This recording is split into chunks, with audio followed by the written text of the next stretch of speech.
21. mendeko mugarri zientifikoak. Imaginatu Excel horri batean lanean ari zarela eta aurreko datu bat sartzen duzula eremu batean. Ez da zer gertatzen, ebakita itxatzi aukera erabil dezakezu.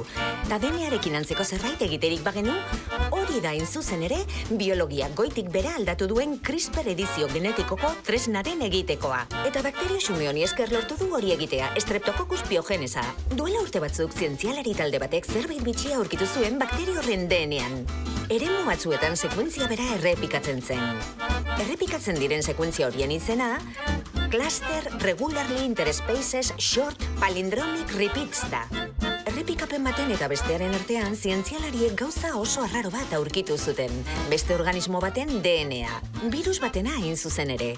Kontua da, virus horrek eraso egin zionean bakterioak erasotzailearen DNA-aren zati bat gordezuela eta bereari gehitu ziola.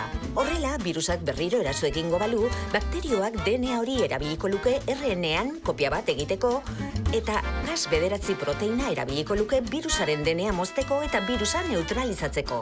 2012an, zientzialari talde bat ohartu zen mekanismo hori bera erabiltzezakela edizio genetikorako. Horrela sortu zen CRISPR-Cas9 teknika. Ari esker adibidez, ordura arte trataezinak ziren gaixotasunak sendatu ahal izango lirateke edo laboreak klima aldaketarekiko erresistenteak bihurtu.